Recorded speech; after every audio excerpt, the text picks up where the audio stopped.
Oi, galerinha do oitavo. Esse vídeo é o último antes da nossa atividade avaliativa. Então, vamos fazer aqui uma pequena revisão, né? Lembrando que nós vamos falar sobre, coloquei lá para vocês no Google Sala de Aula, nós vamos falar sobre frase, orações e períodos. E vamos falar dos termos essenciais das orações, nós vamos falar dos tipos de sujeito. Então, sobre frase, oração, período. Lembrando que tudo aquilo que eu falo que tem um sentido, um significado, eu entendo, né, a mensagem, não importa se uma única palavra, duas, se são coisas curtas, mas se tem um sentido e um significado, é frase. Para que seja uma oração, necessita da presença de um verbo. Né? E o período ele pode ser simples ou composto. Qual é a diferença? Período simples, ele tem a presença de um único verbo, enquanto que para ser período composto tem que ter a presença de mais de um verbo, certo? O período simples, né, a oração eu posso chamar de um período simples, porque o período simples basta que tenha um único verbo. Joia?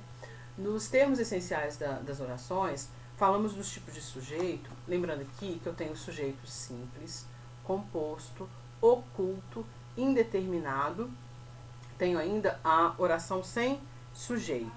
Então, o simples é aquele que tem um único núcleo, enquanto que o composto eu tenho dois ou mais núcleos. Não vamos confundir o composto com o plural, não tem nada a ver. Plural, se eu falo as pessoas, isso se trata de um sujeito simples, porque tem um único núcleo, pessoas. Não importa se está no plural, certo? Se eu falo adultos e crianças, aí eu já estou diante de um sujeito composto, dois núcleos. Como que eu determino o núcleo? Núcleo é aquela palavra que eu não posso tirar.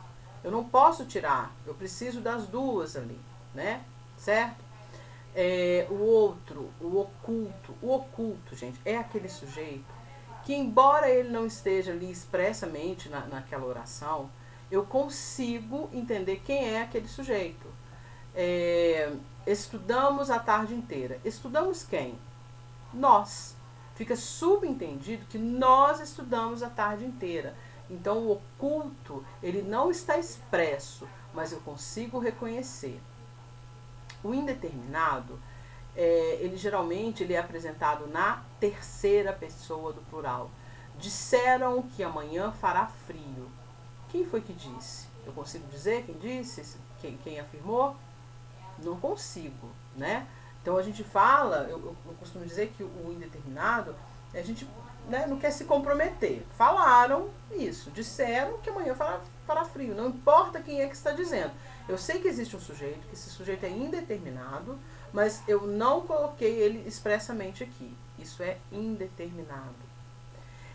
Quero atenção especial de vocês aqui para os períodos de oração sem sujeito.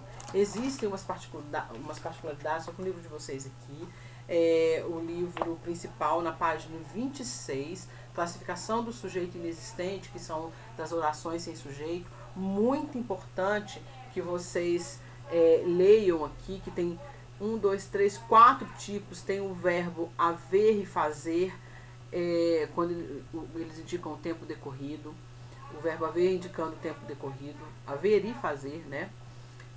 Os verbos de fenômeno de natureza, tá? E também os verbos, deixa eu ver se eu falei todos, fenômenos de natureza, haver, fazer, tem ser, estar também. Então eu quero que vocês deem uma lida, que eu não vou ler a regra com vocês aqui agora, mas é importante que vocês leiam essas particularidades aqui da página 26. Essas anotações aqui são importantes para vocês recordarem, tá? Um pouquinho mais de atenção nos sujeitos inexistentes. Se eu falo para vocês assim, faz muito calor nessa época, ou no caso agora, faz muito frio nessa época. Faz frio. E aí, tem algum sujeito praticando a ação? Não. Certo? Choveu muito ontem à noite. É um verbo de fenômeno da natureza.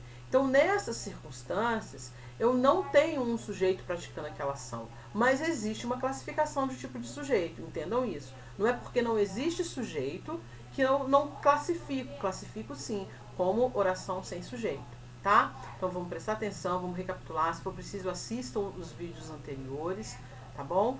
E aí terça-feira, dia 19, nossa atividade avaliativa do bimestre, tá bom? Fiquem ligados aí, qualquer coisa é só chamar.